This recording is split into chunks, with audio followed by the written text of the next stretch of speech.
दोस्तों, मैं आपका दोस्त कुमार अनुभव। हम राज व्यवस्था में जुनून सीरीज के तहत प्रश्नों को देख रहे थे।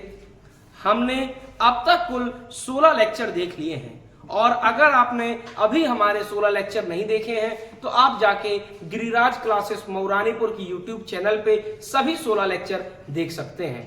और हम 17वां लेक्चर देख रहे हैं।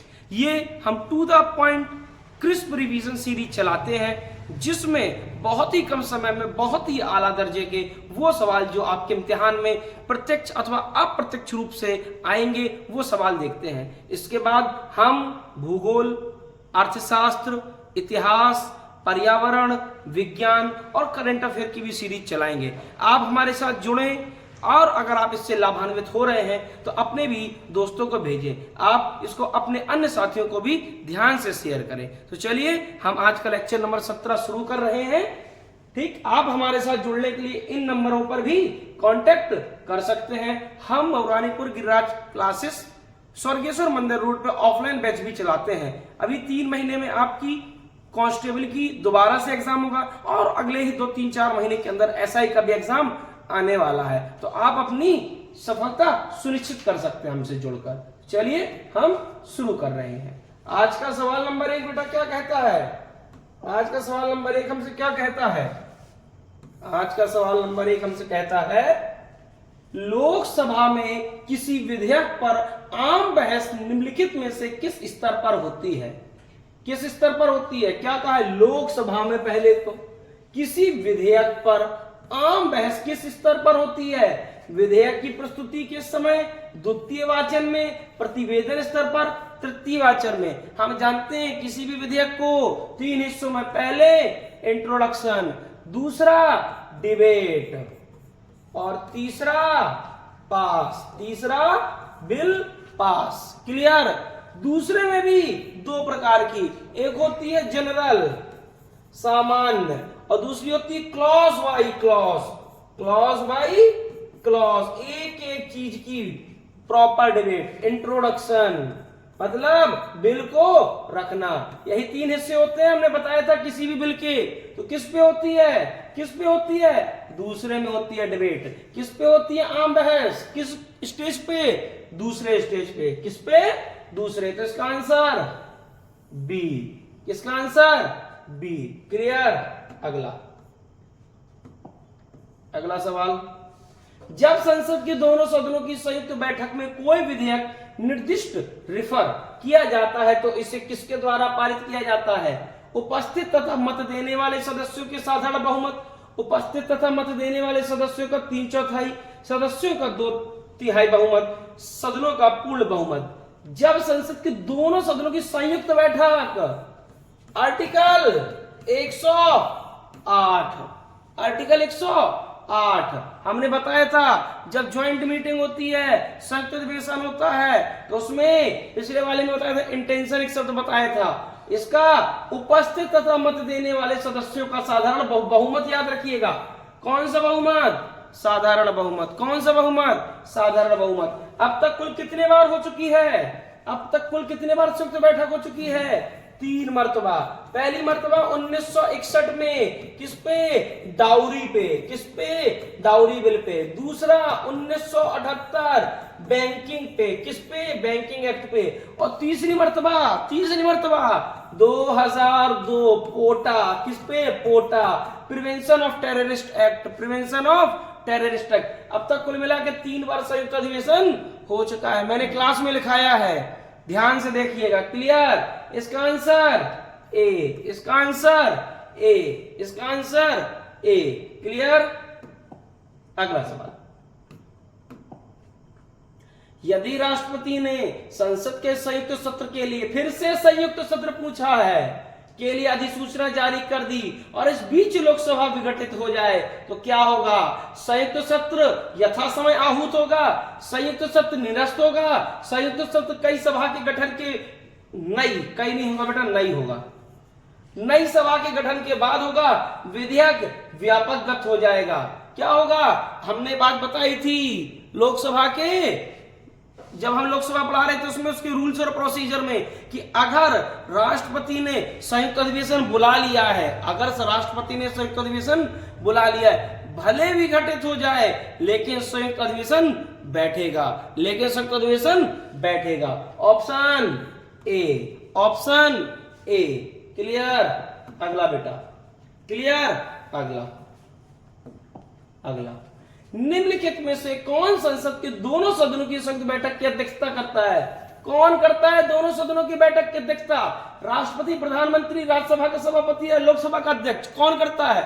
लोकसभा का अध्यक्ष। अनुच्छेद अंडर आर्टिकल 118, अनुच्छेद 118 के तहत, जबकि बैठक बुलाई किसके तहत जाती है? 108 के तहत, 108 के तहत। क्लियर। इसका ऑप्शन डी, ऑप्शन डी। संसद के दोनों सदनों के संयुक्त अधिवेशन की अध्यक्षता कौन करेगा? अभी अभी बताया, लोकसभा का स्पीकर, उपराष्ट्रपति, राष्ट्रपति या प्रधानमंत्री। कौन करेगा? स्पीकर। अगर मान लीजिए स्पीकर मौजूद नहीं है तब कौन करेगा? Deputy speaker Lok Sabha. और अगर डिप्टी स्पीकर लोकसभा भी मौजूद नहीं है तब कौन करेगा? सवाल तो है, तब कौन करेगा? Deputy chairman Rajya Sabha. एक बात क्लियर हो रही है क्या? कि चेयरमैन राज्यसभा नहीं करेंगे किसी हालात में, चेयरमैन राज्यसभा नहीं करेंगे। Chairman Rajya Sabha vice president of India, उपराष्ट्रपति भारत, वो नहीं करेंगे किन्हीं हालात में। क्लियर। अगला सवाल, निम्न कथनों पर विचार कीजिए। नंबर 1, भारत में संसद के दोनों सदनों की संयुक्त बैठक अनुच्छेद 108, दोनों सदनों की संयुक्त बैठक 108 में है। देखते हैं कि तो है, अभी तो बताया। अगला, लोकसभा तथा राज्यसभा की प्रथम संयुक्त बैठक 1961 में हुई। कह दो हाँ गुरुजी, अभी तो बताया। डाउरी एक्ट, दहेज प्रथा निषेध अधिनियम 1961। तीसरा, भारतीय संसद के दोनों सदनों की दूसरी संयुक्त बैठक बैंक सेवा आयोग निरस्त बिल को पारित करने के लिए हुई थी, जो 1978 में हुई। ये बात भी ठीक है। और तीसरी, पोटा, कौन सी? पोटा अधिनियम 2002। याद है, राजा भैया पे पोटा लगा था जब मायावती सरकार थी। बाद में हालांकि इस अधिनियम को वापस ले लिया गया था। क्लियर। तो इसका आंसर डी, इसका आंसर डी। राजा भैया रघुराज प्रताप सिंह जो कुंडा से विधायक हैं, उनकी पार्टी का कमेंट बॉक्स में नाम बताएं, क्या है उनकी पार्टी का नाम। संविधान के निम्नलिखित अनुच्छेद के अंतर्गत संसद के दोनों सदनों के संयुक्त अधिवेशन, संयुक्त अधिवेशन का प्रावधान 108, 108। 100 क्या है? 1/10 की कहानी है, याद आ रही? कोरम। और क्या है गुरु? और क्या है गुरु? ये इशारा समझ गए? ये सारा समझ गए? मैंने क्लास में इशारा बताया था, कमेंट बॉक्स में बताएं आर्टिकल 100 में मैंने ये इशारे का क्या मतलब बताया है। क्लियर।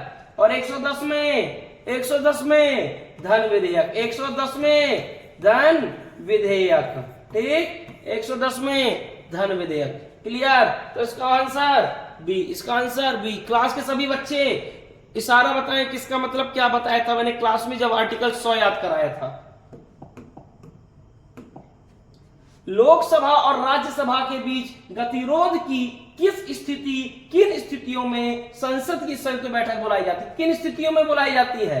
साधारण विधि निर्माण को पारित करने की स्थिति में, धन विधेयक को पारित करने की स्थिति में, संविधान संशोधन विधेयक को पारित करने की स्थिति में। हमने बताया था 368 जब पढ़ा रहे थे कि संविधान संशोधन विधेयक कभी भी संयुक्त बैठक के लिए नहीं जाता। ये बात हमने ये भी बताई थी कि धन विधेयक में राज्यसभा के पास कोई खास अधिकार नहीं है। जब राज्यसभा के पास कोई धन विधेयक में अधिकार नहीं है तो राज्यसभा रोक कैसे ले? प्रॉब्लम तो ये है। धन विधेयक 110 के तहत राज्यसभा रोक कैसे ले जब उसके पास इतनी सी बात लिखी है? धन विधेयक की सारी प्रोसीडिंग, धन विधेयक कैसे पास होगा? 109 में लिखा है। और 109 में आर्टिकल 2 में क्या लिखा है कि विधेयक को कैसे पास होना चाहिए? 14 दिन के अंदर। जो भी उसने अनुशंसाएं दी है, माने या ना माने, आप पास कीजिए, कोई दिक्कत नहीं है। 14 दिन के अंदर तो वापस करना है। तो कौन सा सही हो गया? केवल एक, केवल एक। किसमें है? Option A, option A. Clear.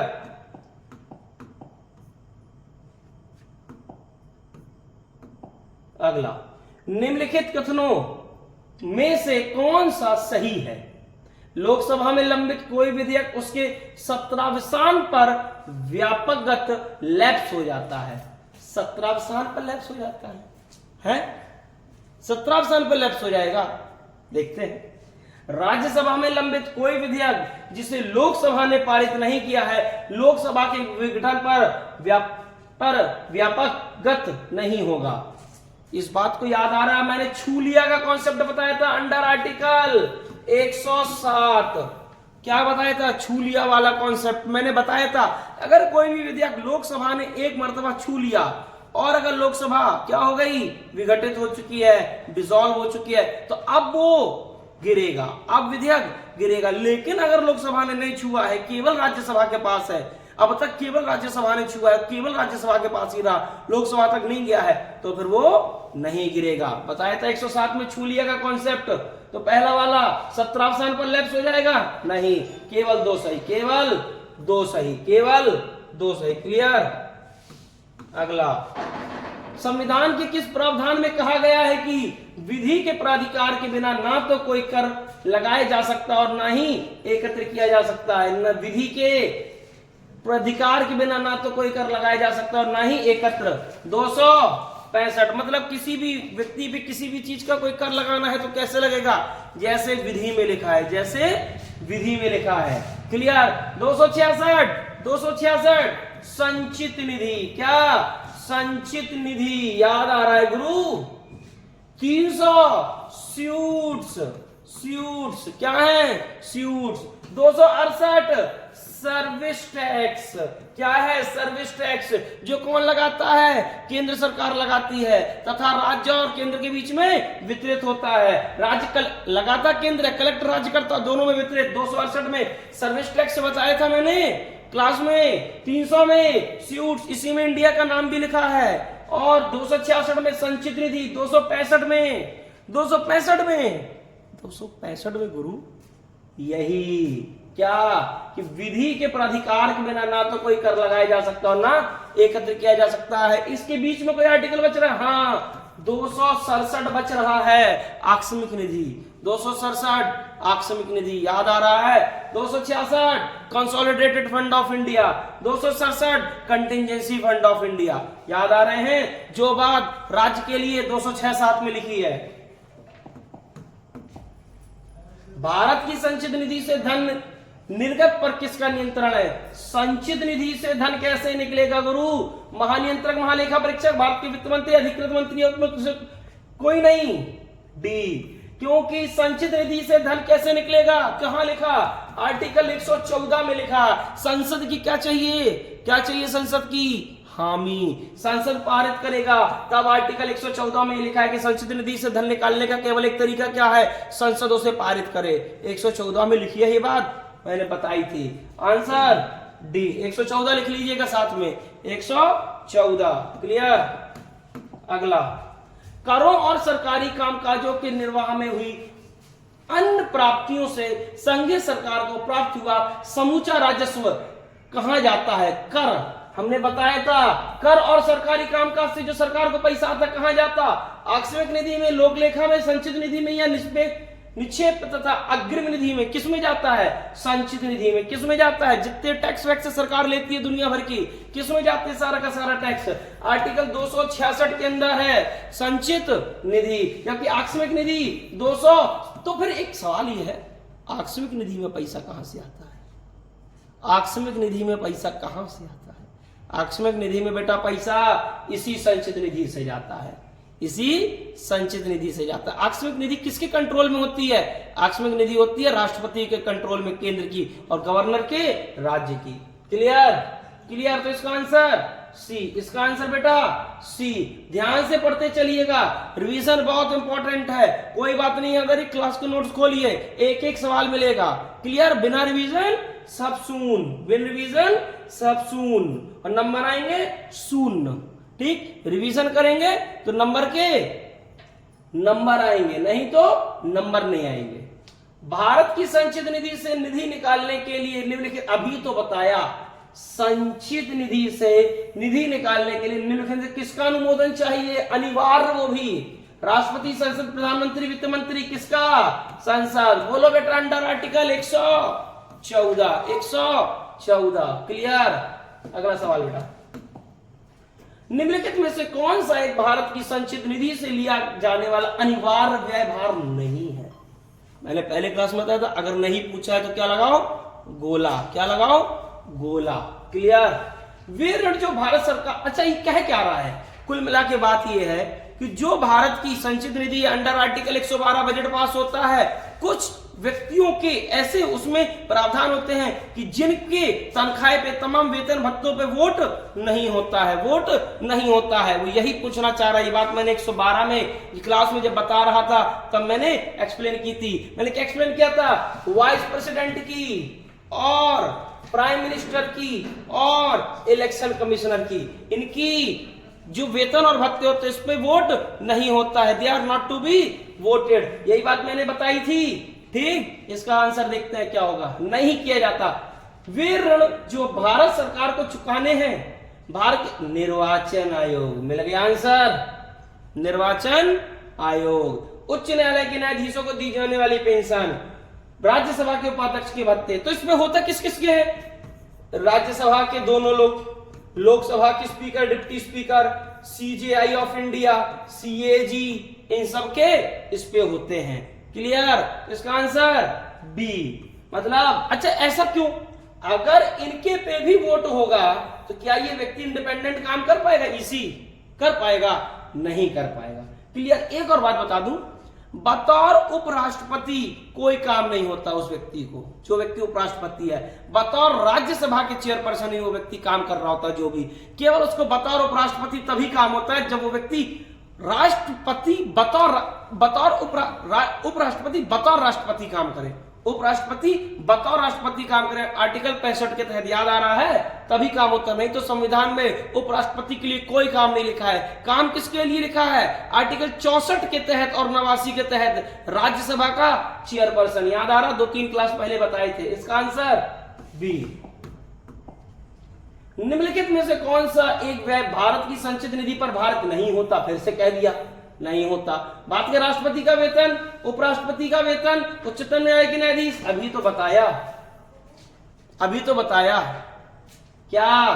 B. Prime minister, vice president, election commissioner, बगल में लिख लेना। इन तीनों का पे वोट नहीं होता, इन तीनों का पे वोट नहीं होता। क्लियर है? अगला बेटा, निम्नलिखित में से भारतीय संविधान का कौन सा अनुच्छेद आकस्मिक निधि से संबंधित है? आकस्मिक निधि आ गई। कौन सी? आकस्मिक निधि। 65, 66, 67, 67। कौन सा? 67, 65, 66, 68 अभी बताई। क्लियर? इसका आंसर सी। क्लियर? आकस्मिकता निधि को राष्ट्रपति कैसे व्यय कर सकता है? राष्ट्रीय संकट के समय, संसदीय स्वीकृति के बाद, संसदीय स्वीकृति से पूर्व, या नहीं व्यय कर सकता? सी, संसदीय स्वीकृति से पूर्व। क्यों? अरे राष्ट्रीय संकट आ रखा है, आप पैसा नहीं खर्चा करने दे रहे हो। उन्होंने कहा कि संसद का अनुमोदन चाहिए, संसद नहीं बैठ रही, कैसे आएगा? और वो तो ऑन द स्पॉट आ रखा है, इसीलिए पूर्व, संसदीय स्वीकृति के पूर्व, अनुमोदन के पूर्व। निम्नलिखित में से कौन एक संघीय बजट की तैयारी और उसे संसद में, संघीय बजट कौन तैयार करता है? कौन? राजस्व विभाग, आर्थिक कार्य, वित्तीय। मैंने बताया था जब भी बजट आता है उसके एक दिन पहले, अगर बजट आता है 1 फरवरी को, अगर नहीं, हाँ चूंकि 1 फरवरी को ही आता है सुबह 11 बजे, तो 31 जनवरी को इकोनॉमिक सर्वे रखा जाता है। इकोनॉमिक सर्वे मतलब आर्थिक सर्वेक्षण। आर्थिक सर्वेक्षण क्या रखा जाता है? आर्थिक सर्वेक्षण। उसमें क्या होता है? पूरे के पूरे साल का भारत की जितने भी आर्थिक क्रियाकलाप हुए भारत सरकार के, उसका लेखा जोखा और भविष्य का विजन होता है। क्लियर? भविष्य का विजन होता है। तो वो बजट कौन तैयार करता है? आर्थिक से, आर्थिक मैंने कहा था, याद कर लेना, आर्थिक कार्य विभाग, आर्थिक कार्य विभाग बी, आर्थिक कार्य विभाग बी। क्लियर? आर्थिक सर्वेक्षण रखा जाता है, बजट कौन तैयार करता? आर्थिक विभाग। क्लियर? मिनिस्ट्री। अच्छा, आर्थिक विभाग ना मिलेगा तो क्या मिलेगा? वित्त मंत्रालय। क्लियर? अगला आंसर, अगला सवाल, संविधान के किस अनुच्छेद के अंतर्गत धन विधेयक को धन विधेयक कहां परिभाषित है? परिभाषित कहां है धन विधेयक? 110। मैंने कहा था 6 पॉइंट लिखे हैं, कहा था। तो 109 में क्या है? प्रोसीजर, कैसे पास होगा, कैसे पास होगा। 111 में क्या है? परमिशन, किस पे? किसी भी विधेयक पे, या वीटो। परमिशन या वीटो, याद आ रहा है? क्लियर? Option B. धन विधेयक भारत के संविधान में परिभाषित किया गया, अभी तो बताए गुरु, कहां किया गया? 110। 109 में प्रोसीजर, 111 में वीटो प्लस एसेंट, और 112 में वार्षिक वित्तीय विवरण। वार्षिक वित्तीय विवरण। और गुरु एक मजेदार बात बताएं, 112 में जो वार्षिक वित्तीय विवरण है, राज्य का कहां है?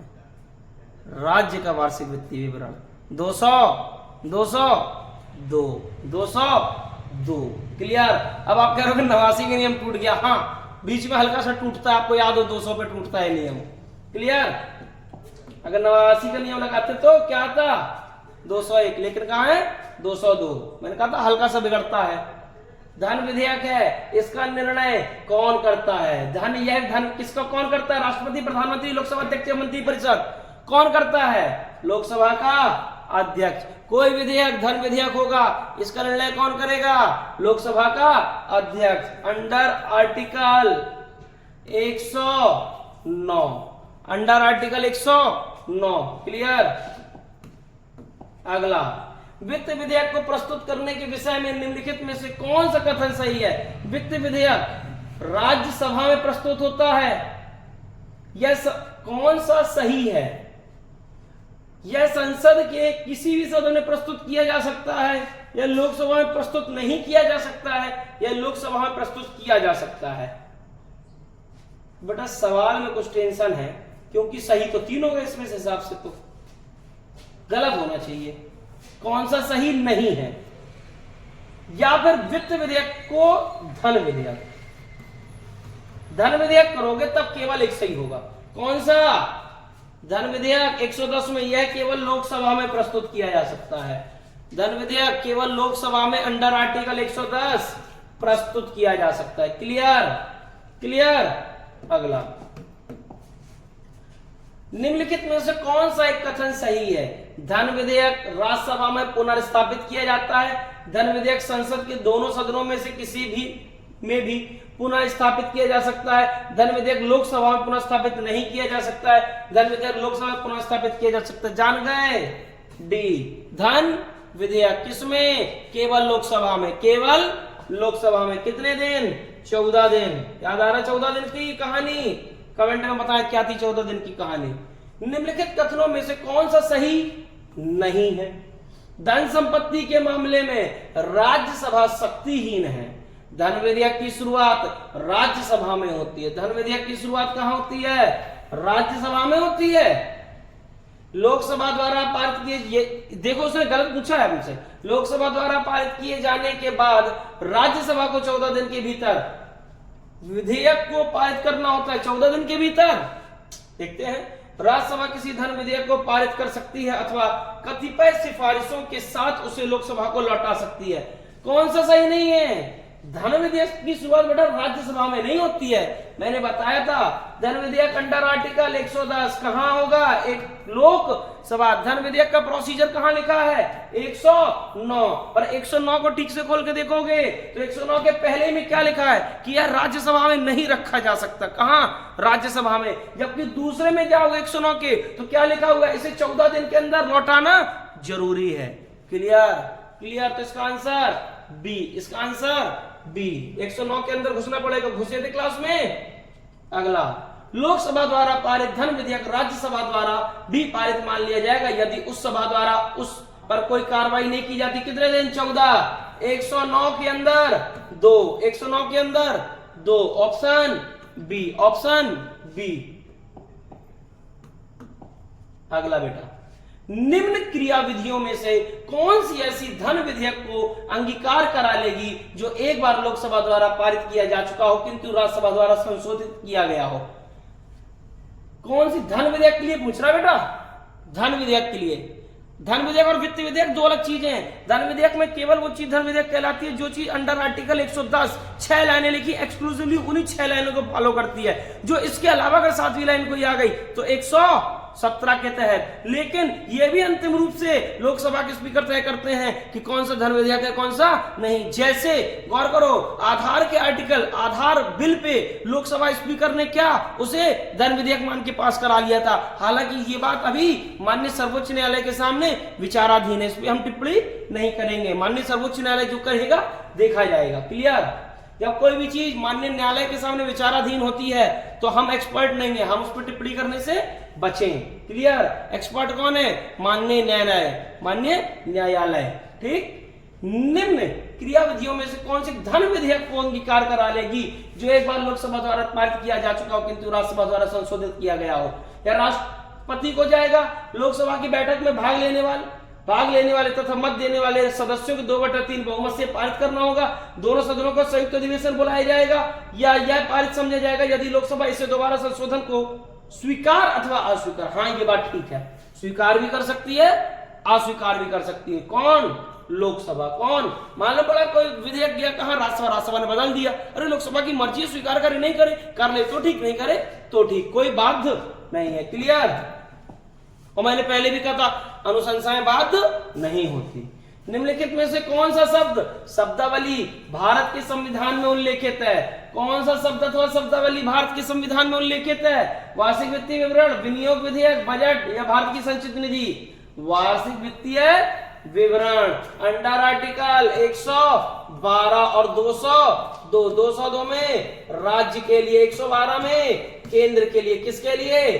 केंद्र के लिए वार्षिक वित्तीय विवरण। बजट जैसा शब्द संविधान में नहीं है। बजट कहां से आया? फ्रांस का शब्द है। बजट किस तारीख को पेश होता है? 1 फरवरी को। कब? 1 फरवरी को। क्लियर? इस साल का बजट 2024 में सबसे ज्यादा एलोकेशन किसको मिला है? किसको? 86,000 करोड़ का मनरेगा को। किसको? 86,000 करोड़ का किसी स्कीम के तहत। और मिनिस्ट्री में किसको मिला है? मिनिस्ट्री ऑफ डिफेंस को। मिनिस्ट्री ऑफ डिफेंस को। कितना हमारा घाटा है? 5.1% सकल घरेलू उत्पाद का। 5.1%। अगले साल का टारगेट कमेंट में बताएं, क्या टारगेट है हमें घाटे को रखने का। क्लियर? अगला बेटा, बजट पर संसद के नियंत्रण के विषय में निम्नलिखित में से कौन सी बात सही नहीं है? बजट पर संसद के नियंत्रण के विषय में, किसके? संसद के नियंत्रण के। बजट के निर्माण में संसद का कोई हाथ नहीं होता। संसद को समेकित निधि पर प्रभारित व्यय को बढ़ाने की शक्ति है। संसद को राष्ट्रपति की सिफारिशों के बिना कोई कर आरोपित करने की शक्ति प्राप्त नहीं है। संसद को राष्ट्रपति की सिफारिशों के बिना किसी कर में वृद्धि करने की शक्ति प्राप्त नहीं है। क्या? बी।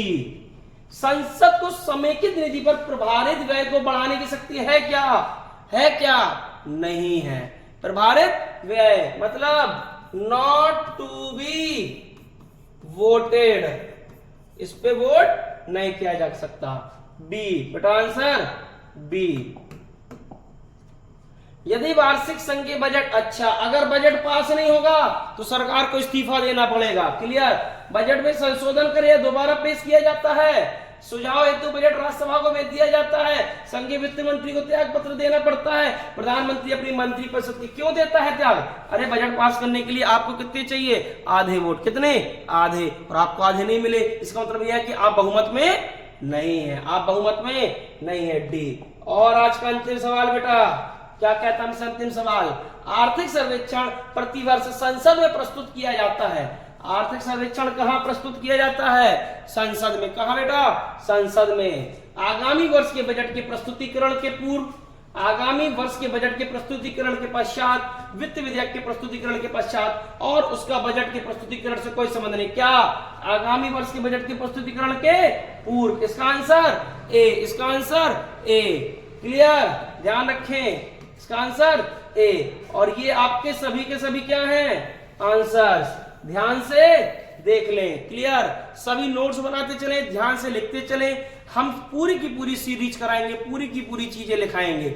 ये बहुत महत्वपूर्ण प्रश्न है, आपने हल्के में बिल्कुल ना ले, आपने हल्के में बिल्कुल ना ले। हमसे जुड़ने के लिए आप दिए गए मैंने जो शुरुआत में नंबर बताए थे उन पर संपर्क कर सकते हैं। हम ऑफलाइन भी क्लास चलाते हैं। आप स्वर्गेश्वर मंदिर रोड मौरानीपुर आ सकते हैं और हमसे जुड़ सकते हैं। हम अभी लॉग बैच चला रहे हैं जिसमें हमने पहले भी बहुत सारे सिलेक्शन दिए हैं, हम आगे भी सिलेक्शन देते रहेंगे। खुश रहें, मस्त रहें, पढ़ाई में व्यस्त रहें।